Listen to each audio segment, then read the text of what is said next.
నమస్కారం న్యూస్ 21 కి స్వాగతం. హెడ్లైన్ చూద్దాం. వాడవాడల స్వాతంత్ర దినోత్సవ వేడుకలు, దేశవ్యాప్తంగా మిన్నంటిన సంబరాలు.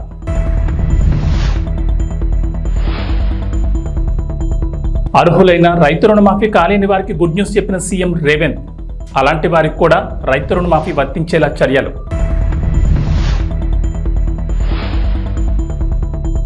స్వాతంత్ర దినోత్సవ వేడుకల్లో జాతీయ జెండాను ఆవిష్కరించిన ముఖ్యమంత్రి చంద్రబాబు.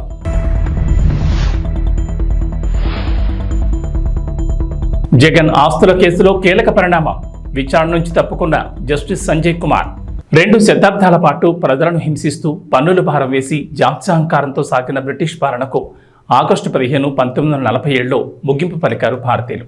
వారి దుర్మార్గపు పాలనకు వ్యతిరేకంగా చేపట్టిన ఉద్యమం స్వాతంత్ర పోరాటానికి దారితీసింది.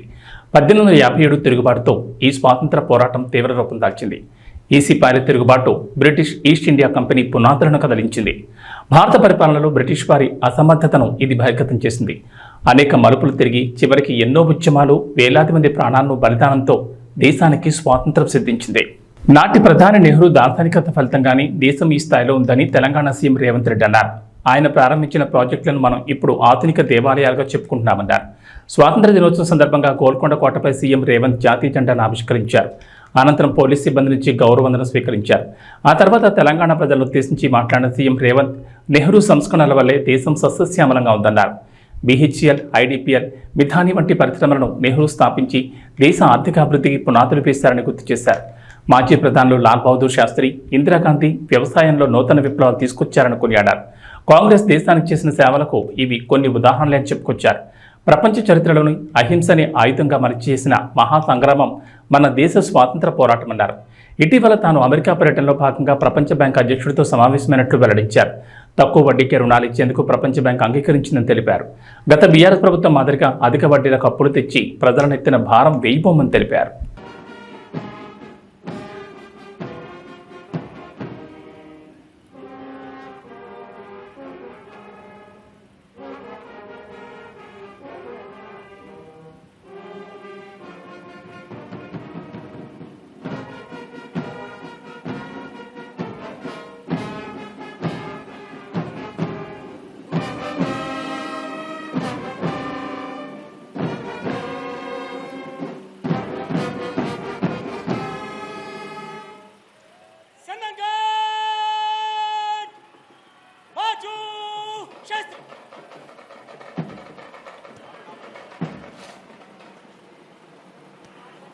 మిత్రులారా,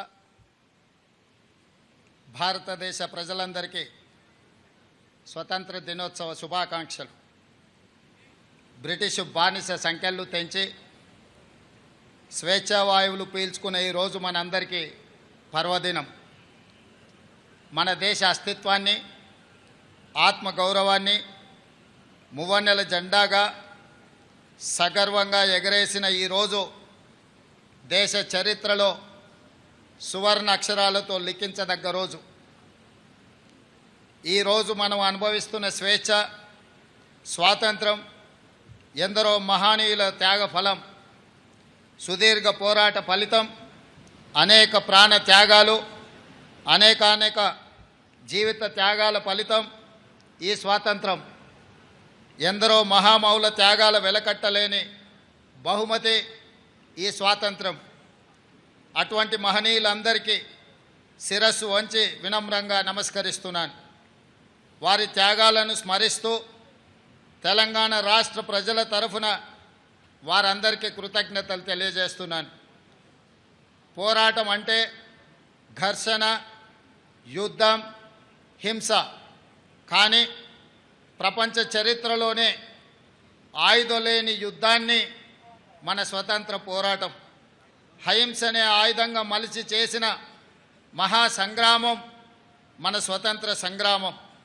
అహింస అనే ఆయుధంతో ఎంత గొప్ప విజయాన్ని సాధించవచ్చు అని రుజువు చేసి ప్రపంచానికి సరికొత్త యుద్ధ తంత్రాన్ని చూపించిన దేశం మనది. ఆ ఘనత, ఆ కీర్తి జాతిపిత మహాత్మా గాంధీకి దక్కుతుంది. ఈ సందర్భంగా ఆ మహనీయుడి దార్శనికతకు శిరస్సు వంచి నమస్కరిస్తున్నాను. ఈ దేశానికి స్వతంత్రం సాధించడంలో గమ్యం చేరినట్టు కాదు. అప్పుడప్పుడే పురుడు పోసుకున్న ప్రజాస్వామ్య దేశం ఒకవైపు సవలాక్ష సమస్యలు, మరోవైపు దేశ విభజన గాయాలు, ఇంకోవైపు దేశ గుండెలపై సంస్థానాల కుంపట్లు. ఈ పరిస్థితిలో ప్రజాస్వామ్య దేశంగా భారత్ నిలదొక్కుకోవడానికి బలమైన పునాదులు వేసి ఆధునిక భారతావనిగా అవతరించడానికి అవసరమైన ప్రణాళికలు రచించి కార్యాచరణ ప్రకటించి సగర్వంగా సమున్నతంగా ఈ దేశాన్ని నిలబెట్టాల్సిన బృహత్తర బాధ్యత నాటి కాంగ్రెస్ పార్టీ నాయకత్వ భుజాలపై ఉండింది. అజాగ్రత్తగా ఉన్న, అలసత్వం వహించిన, రాజనీతి లోపించిన, దూరదృష్టి కొరవడిన నేడు మనం ఉన్న ఈ భారతదేశం ఒక కలగానే మిగిలిపోయేది. శతాబ్దాల దోపిడీ అణిచివేతల తరువాత స్వతంత్రానంతరం 1947లో అధికారం చేపట్టే నాటికి అంతా శూన్యం. చేతులు కాళ్ళు కూడదీసుకొని ఒక్కొక్క వ్యవస్థను ఏర్పాటు చేసుకొని పారదర్శక ప్రజాస్వామ్య పాలన అందించాల్సిన బాధ్యత నాటి నాయకత్వంపై పడింది. తొలి ప్రధాని పండిత్ జవహర్లాల్ నెహ్రూ వంటి గొప్ప మానవత్వవాది దార్శనికుడి కారణంగా భారతదేశం ఈనాడు ఒక వైభవోపేత వైజ్ఞానిక దేశంగా, పారిశ్రామిక శక్తిగా ఎదగగలిగింది అని చెప్పక తప్పదు. కాంగ్రెస్ ఎన్నికల సమయంలో ఇచ్చిన ప్రధాన హామీ 2 లక్షల రైతు రుణమాఫీ. తాము అధికారంలోకి వస్తే 2 లక్షల వరకు రైతులకు రుణమాఫీ చేస్తామని ప్రకటించింది. ఇచ్చిన మాట ప్రకారం ప్రభుత్వం 2 లక్షల రైతు రుణమాఫీకి కట్టుబడింది. ఇప్పటికే 2 విడతల్లో 1.5 లక్షల వరకు రైతు రుణమాఫీ చేసింది. తొలి విడతలో 1 లక్ష వరకు, ఆ తర్వాత 2వ విడతలో 1.5 లక్షల వరకు రైతుల రుణమాఫీలు మాఫీ చేసింది. ఇక 3వ విడత రైతు రుణమాఫీకి ప్రభుత్వం సిద్ధమైంది. రాష్ట్రంలోని రైతులకు నేడు 1.50 లక్షల నుంచి 2 లక్షల వరకు రైతు రుణమాఫీ కానుంది. ఖమ్మం జిల్లా వైరా బహిరంగ సభలో CM Revanth Reddy, deputy CM Bhatti Vikramarka రైతులకు లక్షల వరకు రుణమాఫీ చెక్కులను అందజేయనున్నారు. అనంతరం అన్నదాతల అకౌంట్లలో డబ్బులు జమ అవుతాయి. 3వ విడత మాఫీతో 42 లక్షల మంది రైతులు రుణ విముక్తులవుతారని మంత్రి తుమ్మల వెల్లడించారు. మొత్తం 31,000 కోట్ల రుణమాఫీ చేసిన ఘనత కాంగ్రెస్ ప్రభుత్వానికి దక్కుతుందని చెప్పారు. ప్రభుత్వానికి భారమైన సీఎం రేవంత్ సాహసోపేత నిర్ణయం తీసుకున్నారన్నారు. రైతు రుణమాఫీపై ఇచ్చిన మాట నిలబెట్టుకున్నారన్నారు. ముఖ్యమంత్రిగా ఇచ్చినటువంటి వాగ్దానాన్ని నిలపడం కోసం కష్టమైన, అధిక భారమైన ఏ ప్రభుత్వం తీసుకోలేనటువంటి నిర్ణయం. కాబట్టి రైతుల పండగ, రాష్ట్ర పండగ వీళ్ళు ఎట్లాగూ చేయలేరని చెప్పి భావించారు. చేసేసరికి వాళ్ళకి గొంతుకులో ఎలక్కాయబడింది. ఏం చేయాలో తెలియక వాళ్ళకి రాలేదు, వీళ్ళకి రాలేదు, ఆడికి పోలేదు, ఈడికి పోలేదని ఇంకా పూర్తే కాల. 9 నెలలు అయిందా ఈ ప్రభుత్వం వచ్చి? కాలేదా? మరి కాకుండా బిడ్డ పుట్టాలంటారు వాళ్ళు. మేమేం చేసాం? అయినా సరే ఆ చిల్లర రాజకీయాలు మేము తెచ్చుకోలేదు. ఆ చేతగాని వాగ్దానాలు చేసి రైతులను మోసం చేసినటువంటి పార్టీల యొక్క కార్యక్రమం మాకు అవసరం లేదు. ఆంధ్రప్రదేశ్ ముఖ్యమంత్రి నారా చంద్రబాబు నాయుడు విజయవాడలోని ఇందిరాగాంధీ మున్సిపల్ స్టేడియంలో నిర్వహించిన స్వాతంత్ర దినోత్సవ వేడుకల్లో పాల్గొన్నారు. జాతీయ పతాకాన్ని ఆవిష్కరించి అనంతరం పోలీసుల నుంచి సీఎం గౌరవవందన స్వీకరించారు.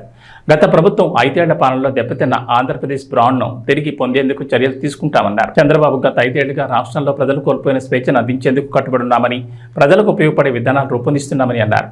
గత ప్రభుత్వం నిర్వీర్యం చేసిన శాఖల్ని పునరుద్ధరిస్తున్నామని, సంక్షేమం, అభివృద్ధి 2 కళ్లుగా పాలనకు శ్రీకారం చుట్టామన్నారు.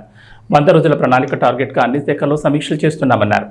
ఉమ్మడి రాష్ట్ర విభజనతో ఏర్పడిన నవ్యాంధ్రకు రాజధాని కూడా లేని పరిస్థితిలో పాలన ప్రారంభించామని గుర్తు చేశారు. అలాంటి క్లిష్ట పరిస్థితి నుంచి ప్రభుత్వాన్ని పట్టాలెక్కించామని, తమకున్న అనుభవం, ప్రజల సహకారంతో కొద్ది కాలంలోనే నిలదొక్కుకోగలిగామన్నారు. 2014-19 మధ్య 120కి పైగా సంక్షేమ పథకాలతో ప్రజల జీవన ప్రమాణాలు మెరుగుపరిచామన్నారు. ఆంధ్రప్రదేశ్ ఈజ్ ఆఫ్ డూయింగ్ బిజినెస్లో దేశంలోని మొదటి స్థానంలో నిలిచిందన్నారు. 16 లక్షల కోట్ల పెట్టుబడులకు ఒప్పందాలు చేసుకుని దేశం దృష్టిని ఆకర్షించామన్నారు చంద్రబాబు. పెట్టుబడులకు ఒప్పందాలు చేసుకుని దేశం దృష్టి ఆకర్షించాం. 14-19 కాలంలో రాష్ట్రం అన్ని రంగాల్లో అనూహ్యంగా దూసుకుపోయింది.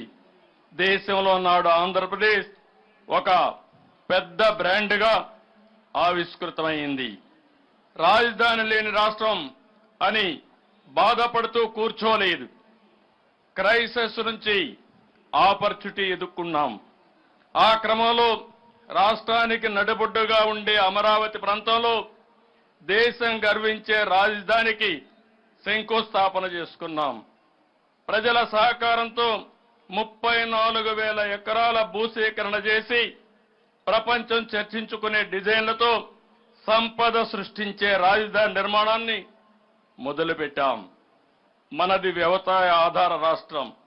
రైతు బాగుంటేనే రాష్ట్రం బాగుంటుందని నేను ఎప్పుడూ నమ్ముతాను. అందుకే సాగునీటి రంగానికి అత్యంత ప్రాధాన్యత ఇచ్చి నాడు 5 ఏళ్లలో 68,000 కోట్ల రూపాయలు ఇరిగేషన్పై ఖర్చు చేశాం. రాష్ట్రానికి జీవనాడి అయిన పోలవరం ప్రాజెక్టుకి అత్యంత ప్రాధాన్యత ఇచ్చాం. ఒక యజ్ఞంలా పోలవరాన్ని నాడు పరుగులు పెట్టించి 73% పనులు పూర్తి చేశాం. తెలుగుదేశం ప్రభుత్వం కొనసాగి ఉంటే ఈ పాటికే పోలవరం పూర్తయి ఆ ఫలాలు రాష్ట్రం ప్రజలు పొందేవాళ్లు. 120కి పైగా సంక్షేమ పథకాలు, అభివృద్ధి పథకాలు, శాంతి భద్రతలు, అందరికీ ఉపాధి, పెట్టుబడులు, ఉద్యోగ అవకాశాలతో రాష్ట్రం దూసుకుపోతున్న క్రమంలో 2019లో వచ్చిన ఎన్నికల ఫలితాలు రాష్ట్రాన్ని చీకటిమయం చేశాయి. ఏపీ మాజీ ముఖ్యమంత్రి వైఎస్ జగన్ ఆస్తుల కేసుల విచారణలో కీలక పరిణామం జరిగింది. జగన్ ఆస్తుల కేసులో ప్రమేయం ఉన్న భారతీ సిమెంట్ కార్పొరేషన్, జగతి పబ్లికేషన్స్, విజయసాయిరెడ్డిలకు వ్యతిరేకంగా ఈడీ దాఖలు చేసిన కేసు విచారణ నుంచి జస్టిస్ సంజయ్ కుమార్ తప్పుకున్నారు. గతంలో తెలంగాణ హైకోర్టు జగన్ ఆస్తుల కేసులకు సంబంధించి నమోదైన సిబిఐ కేసుల్లో తీర్పు వెలువడిన తర్వాతే ఈడీ కేసుల్లో తీర్పునివ్వాలని ఆదేశించింది. సిబిఐ ఈడీ కేసులను విడివిడిగా లేదా సమాంతరంగా విచారించిన ఆ పద్ధతిని అనుసరించాలని తెలిపింది. గత ఏడాది మే నెలలో హైకోర్టు తీర్పును ఈడీ సుప్రీంకోర్టులో సవాల్ చేసింది. బుధవారం ఈడీ పిటిషన్లపై సుప్రీంకోర్టులో విచారణ జరగా జస్టిస్ సంజీవ్ ఖన్నా, జస్టిస్ సంజయ్ కుమార్లతో కూడిన ద్విసభ్య ధర్మాసనం ముందుకొచ్చింది. అయితే కేసు ప్రారంభమైన వెంటనే తాను విచారణ నుంచి తప్పుకుంటున్నానని జస్టిస్ సంజయ్ కుమార్ తెలిపారు. ఇరుపక్షాల లాయర్లు వాదనలు వినిపించేందుకు సిద్ధమవగా జస్టిస్ సంజీవ్ కుమార్ లేని ధర్మాసనం ముందు పిటిషన్ను లిస్ట్ చేయనున్నట్లు జస్టిస్ సంజీవ్ ఖన్నా వెల్లడించారు. సెప్టెంబర్ 2 నుంచి మొదలయ్యే వారంలో సీజీఐ ఆదేశాల మేరకు మరో ధర్మాసనం ముందు లిస్ట్ చేయాలని ఆదేశించారు. లోయోలా అకాడమీలో జరిగిన 78 స్వాతంత్ర వేడుకలకు ముఖ్య అతిథిగా మల్కాజ్గిరి పార్లమెంట్ సభ్యుడు ఈటెల రాజేందర్ హాజరయ్యారు. ఈటెల రాజేందర్ జెండా ఎగురవేసిన అనంతరం ఆయన మాట్లాడుతూ డాక్టర్లు, ఇంజనీర్లు అవుదామనే లక్ష్యంతో కాకుండా చదువుకున్న యువత కూడా రాజకీయాలకు వస్తే అవినీతి తగ్గి దేశం మరింత ముందుకు పోయే అవకాశం ఉందన్నారు. కాలేజ్ ఎన్సీసీ విద్యార్థులు పరేడ్ నిర్వహించారు. ఈ పరేడ్ పలువురిని ఆకర్షించింది. ఈ కార్యక్రమానికి వీక్షకులు పెద్ద ఎత్తున హాజరయ్యారు. అందరికీ 78వ స్వతంత్ర వేడుకల సందర్భంగా మీ అందరికీ శుభాకాంక్షలు. నేను మీ కళ్ళ ముందు 34 సంవత్సరాలుగా ఎదిగిన వాడిని. నేను బయటి వాళ్ళకు కొత్త కావచ్చు కానీ అల్వాల్ వాసులకు మాత్రం నేను పాతవాడిని. ఇక్కడ ఏమీ లేని నాడు ఈ రోడ్ ఎంబడి ఊకే ప్రయాణం చేస్తూ పోయేవాళ్ళం. కాబట్టి ఈ లయోలా అకాడమీ గురించి, మీ సేవల గురించి నాకు క్షుణ్ణంగా తెలుసు. ఎన్ని వేల మందికి గొప్ప సంస్కృతిని, విద్యను, జ్ఞానాన్ని అందించిందో నేను కళ్ళారా చూసినవాడిని. కాబట్టి నేను మీ అందరికీ మళ్ళొకసారి విజ్ఞప్తి చేస్తున్నాను, ఈ పరంపర, ఈ సాంప్రదాయం, ఈ కల్చర్ మరింత గొప్పగా ఎదగాలని చెప్పి మనస్ఫూర్తిగా కోరుకుంటున్నాను. నేను మీకు తెలుసు, ఇవాళ మనం జరుపుకుంటున్నటువంటి ఇండిపెండెన్స్ డే ఇదేదో పండుగ మాత్రమే కాదు. దీని వెనుక అనేక విషాదాలు ఉన్నాయి, త్యాగాలు ఉన్నాయి. నాకు తెలిసి స్వతంత్రం కోసం జరిగినటువంటి ఉద్యమాలలో ఎక్కువ కాలం ఉద్యమాలు జరిగినటువంటి చరిత్ర భారతదేశానికి మాత్రమే ఉంది.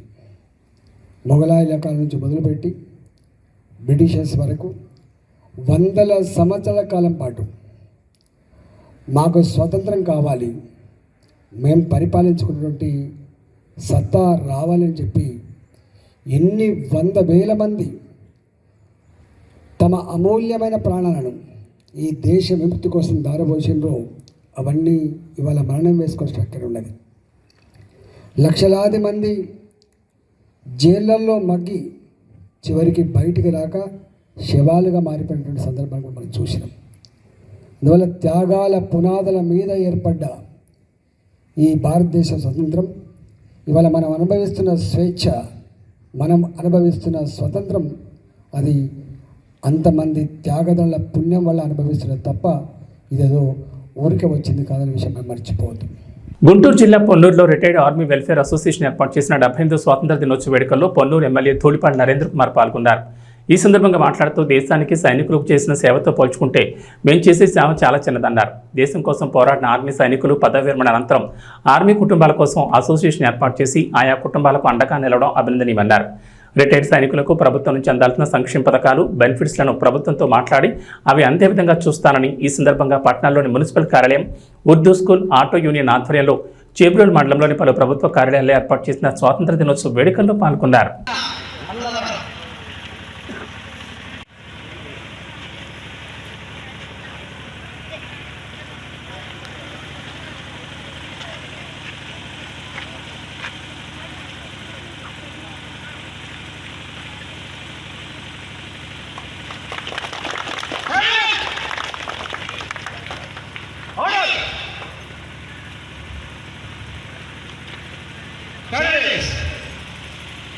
చాలా ర్యాలీ కూడా ఉంది. అందరూ కూడా మీ అందరికంటే పాల్గొనండి. అవకాశం అందరికీ ధన్యవాదాలు తెలుసుకుంటున్నాం. 78వ స్వాతంత్ర దినోత్సవ సందర్భంగా ముఫ్తీ అబ్దుల్లా బేగ్ గారి యొక్క ఆధ్వర్యంలో జమాయత్ ఉలమా పిలుపు మేరకు జాతీయ సమైక్యత ర్యాలీని నిర్వహిస్తా ఉన్న సందర్భంగా దీనిలో పాల్గొన్న ప్రతి ఒక్కరికి పేరు పేరున హృదయపూర్వకమైన శుభాకాంక్షలు. భారతదేశం అంటే విభిన్న మతాలు, కులాలు, సంస్కృతుల మేళవిక మన భారతదేశం. కానీ మన భారతదేశంలో ఉన్న మనందరం కూడా మన కులం ఏదైనా, మతం ఏదైనా, ప్రాంతం ఏదైనా, మనందరం కూడా భారతీయులు అనే స్ఫూర్తిని గుర్తు చేసే విధంగా ఇవాళ ఈ ర్యాలీని నిర్వహిస్తున్నందుకు మనస్ఫూర్తిగా అభినందనలు తెలియజేస్తా ఉన్నా. దేశం ఒకటే, జాతి ఒకటే, మనందరం కూడా భారతీయులు అనే స్ఫూర్తిని ప్రజల్లోకి తీసుకువెళ్లే విధంగా ఇవాళ ఈ కార్యక్రమాన్ని నిర్వహిస్తున్నందుకు వారికి మనస్ఫూర్తిగా అభినందనలు తెలియజేస్తూ, అదేవిధంగా ఇక్కడికి వచ్చినప్పుడు మరి ఈ పాఠశాలను చూస్తే చాలా ఆనందంగా కూడా ఉంది. వాళ్ళు రెండు ఒక మదర్సా అయినా కూడా అటు అరబిక్తో పాటు ఇంగ్లీష్ కూడా నేర్పించే విధంగా ఇక్కడ పాఠశాలని మదర్సాని నిర్వహిస్తూ ఉన్నారు. చాలా సంతోషం. ఎందుకంటే ఆధునిక సమాజంలో కూడా చదువు అనేది ఎంతో ప్రాధాన్యత నెలకొంటా ఉన్న నేపథ్యం మనం చూస్తూ ఉన్నాం. ఎంతో మందిని మనం చూస్తాం. ఎందుకంటే మరి ఇవాళ ప్రభుత్వం కూడా మీ అందరికీ తెలుసు, స్కిల్ డెవలప్మెంట్ సెంటర్లకు ప్రాధాన్యత ఇవ్వాలి అనే ఉద్దేశంతో ప్రభుత్వం కూడా ఉంది. ఎందుకంటే మనలో ఉన్న విద్య ద్వారా నైపుణ్యత కనుక పెంపొందిస్తే దానివల్ల ఉపాధి అవకాశాలు పెరిగి దానివల్ల మన కుటుంబాల యొక్క జీవనోపాధి కూడా మెరుగైన జీవితం కూడా మనకు వచ్చే అవకాశం ఉంది. కాబట్టి ఈనాడు ప్రభుత్వం కూడా రాష్ట్ర వ్యాప్తంగా ఈ సెన్సెస్ కూడా, స్కిల్ సెన్సెస్ కూడా ప్రభుత్వం తీసుకుంటా ఉంది. ఎంతోమంది యువత ఇక్కడ ఉన్నారు. తప్పనిసరిగా మరి ప్రభుత్వం యొక్క అందించే కార్యక్రమాలు ఏదైనా ఉంటే మనకి ఇక్కడ మన మదర్సాలు అమలు చేసే అవకాశం ఉంటే మాకు తెలియజేయండి. తప్పనిసరిగా మా వంతు సహకారం మీకు ఉంటుంది. ఎందుకంటే స్కిల్ డెవలప్మెంట్ సెంటర్లు కావచ్చు, ఇతరత్ర ప్రభుత్వం నుండి ఏ సహకారం కావాలన్నా కూడా మేము ప్రభుత్వ పరంగా గతంలో మాకు మదరసాల్లో ఉన్న స్కూల్స్కి గతంలో ప్రభుత్వ పరంగా సహాయం ఉండేది. మరి ఇప్పుడు లేదో నాకు తెలియదు. కానీ మరి అటువంటి ఏదైనా ఉంటే ప్రభుత్వ పరంగా మీకు సహకారం కావాలంటే మాకు తెలియజేస్తే తప్పనిసరిగా మా వంతు సహకారాన్ని అందజేస్తాం. ఎందుకంటే ఎవరికైనా విద్య అనేది ఇవాళ ప్రతి ఒక్క వ్యక్తికి అవసరం. ప్రతి ఒక్క విద్య ద్వారా ఉపాధి కలిగితే ఆ కుటుంబం ఎదుగుదల సాధిస్తుంది. ఒక కుటుంబం ఎదిగితే జాతి ఎదుగుతుంది. కాబట్టి దాన్ని దృష్టిలో పెట్టుకొని తప్పనిసరిగా ఒక మంచి స్కూల్ని ఇక్కడ నిర్వహిస్తూ ఉన్నారు. వారికి కావాల్సిన సహాయ సహకారాలు అందిస్తాం. ఈరోజు భారతదేశంలో ఎంతో మంది ఈ స్వాతంత్ర్యం కోసం ప్రాణాలు కోల్పోయారు. దానిలో ఎంతో మంది ఆ కులం లేదు, ఆ మతం లేదు, ప్రతి ఒక్కరు కూడా మనందరిది ఏ కులమైనా ఏ మతమైనా రక్తం ఒకటి, రక్తం ఎరుపు రంగులోనే ఉంటుంది. దానికి కులం లేదు, మతం లేదు. మనందరం కూడా ముందు మనుషుల్లో మనకి మానవీయత అనేది చాలా ముఖ్యం. తోటి వాళ్ళకి సహాయపడటం కానీ, తోటి వాళ్ళకి అవసరమైనప్పుడు మనం అండగా ఉంటామండి. మనంతా మనుషులు, మానవకులు, మనందరికీ మన జాతి, భారత జాతి ఆ స్ఫూర్తిని ముందుకు తీసుకెళ్లే విధంగా ఈరోజు ఒక సమత ర్యాలీని ఈరోజు నిర్వర్తిస్తున్నందుకు వారికి ప్రత్యేకంగా అభినందనలు తెలియజేస్తూ మా వంతు సహాయ సహకారం ఇప్పుడు మీకు ఉంటుందని చెప్పి ఏ క్షణంలో మా వల్ల మీకు సహకారం కావాలి అంటే తెలియజేయండి. మీతో పాటు మేము ఉంటామని చెప్పి తెలియజేస్తూ సెలవు తీసుకుంటామన్నా. మరొకసారి అందరికీ స్వాతంత్ర దినోత్సవ శుభాకాంక్షలు. జై హింద్. పూరి జగన్నాథ్ లైగర్తో పాతాళంలో పడిపోయారు. అలా పడిపోవడం, ఆకాశమంత ఎత్తుకు ఎదగడం పూరికి కొత్త కాదు. రామ్ పూరి కలిసి చేసిన ఇస్మార్ట్ శంకర్ సినిమాకు సీక్వెల్గా డబుల్ ఇస్మార్ట్ అని తీశారు. ఇస్మార్ట్ శంకర్ అయితే మాస్ ఆడియన్స్కు బాగానే ఎక్కేసింది. మరి ఈ డబుల్ ఇస్మార్ట్ కూడా అలానే హిట్ అవుతుందా? పూరి రామ్కి మళ్ళీ బ్లాక్ బస్టర్ వస్తుందా? నిర్మాతగా చార్మి దస్తు తిరుగుతుందా అన్నది చూద్దాం. ఇక కథ విజయానికి వస్తే బిగ్ బుల్ సంజయ్ దత్ తనకు బ్రెయిన్ ట్యూమర్ ఉండడంతో 3 నెలల్లో చనిపోతానని తెలుసుకుంటాడు. తాను చిరకాలం బతకాలను కోరుకుండడం, బిగ్ గోల్తో బతకాలని అనుకుంటాడు. దీనికోసం తన మెమొరీ ట్రాన్స్ఫర్మేషన్ కోసం ప్రయత్నాలు మొదలు పెడతాడు. ఇస్మార్ట్ శంకర్ రామ్ పోతినేనికి ఆల్రెడీ మెమొరీ ట్రాన్స్ఫర్మేషన్ సక్సెస్ అయిందని, అతనిలో తన మెమొరీస్ చొప్పించాలని ఇస్మార్ట్ శంకర్ రూపంలో తాను మళ్ళీ బతకాలను కోరుకుంటాడు. దీంతో ఇస్మార్ట్ శంకర్ కోసం తన గ్యాంగ్ని దింపుతాడు. ఇస్మార్ట్ శంకర్ సైతం బిగ్ బుల్ మనీని కొల్లగొడుతుంటారు. ఈ క్రమంలో జన్నత్ కావ్య తాపర్ కూడా ఇస్మార్ట్ శంకర్తో చేతులు కలుపుతుంది. ఇస్మార్ట్ శంకర్ సైతం తన టార్గెట్ బిగ్ బుల్ అని చెప్తూ ఉంటాడు. ఇస్మార్ట్ శంకర్కి మెమొరీ ట్రాన్స్ఫర్మేషన్ చేసేందుకు బిగ్ బుల్ చేసిన ప్రయత్నాలేంటి, ఆ ట్రాన్స్ఫర్మేషన్ జరిగిన తర్వాత ఏర్పడిన పరిణామాలేంటి, బిగ్ బుల్ని పట్టుకునేందుకు రా ఏం చేసింది, ఈ కథలో జన్నత్ పాత్ర ఏంటి, పోచమ్మ క్యారెక్టర్ కొన్న ఇంపార్టెన్స్ ఏంటి, చివరికి ఏం జరుగుతుందన్నది తెరపై చూడాల్సిందే. ఇక వాతావరణ విషయానికి వస్తే తెలంగాణకు హైదరాబాద్ వాతావరణ కేంద్ర అధికారులు రెయిన్ అలర్ట్ జారీ చేశారు. రాష్ట్రంలో ఇవాళ కూడా భారీ వర్షాలకు ఛాన్స్ ఉందని చెప్పారు. ఉరుములు మెరుపులతో పాటుగా గంటకు 30 నుంచి 40 కిలోమీటర్ల వేగంతో బలమైన ఈదురుగాలులు వీచే అవకాశం ఉందని వెల్లడించారు. ప్రధానంగా హైదరాబాద్, రంగారెడ్డి, సంగారెడ్డి, కరీంనగర్, రాజన్న సిరిసిల్ల, సిద్దిపేట, వికారాబాద్, మేడ్చల్, మల్కాజ్గిరి, యాదాద్రి భువనగిరి, సూర్యాపేట జిల్లాల్లో వర్షాలు పడతాయని వాతావరణ శాఖ తెలిపింది. ఈ మేరకు ఆయా జిల్లాలకు ఎల్లో అలర్ట్ జారీ చేశారు. ప్రస్తుతం దేశవ్యాప్తంగా రుతుపవనాలు చాలా యాక్టివ్గా ఉన్నాయి. దీంతో పలు రాష్ట్రాల్లో భారీ నుంచి అతి భారీ వర్షాలు కురుస్తున్నాయి. రుతుపవన ద్రోణి ప్రభావం వల్ల మరో 2 రోజుల పాటు తెలుగు రాష్ట్రాల్లో వర్షాలు కురిసే అవకాశం ఉందని భారత వాతావరణ శాఖ తెలిపింది. తెలుగు రాష్ట్రాల్లో గత నెల రోజులుగా కురుస్తున్న భారీ వర్షాల వల్ల ప్రజలు తీవ్ర ఆందోళనకు గురవుతున్నారు. తెలంగాణలోని వాగులు, వంకలు పొంగి పొర్లుతున్నాయి. జలాశయాలు, ప్రాజెక్టులు నిండుకుండలా మారాయి. దాదాపు 2 ఏళ్ల తర్వాత శ్రీశైలం, నాగార్జున సాగర్ ప్రాజెక్టు గేట్లను పైకెత్తి నీటిని కిందికి విడుదల చేశారు. ఏబీ బులెటిన్ విశేషాలు. నమస్కారం.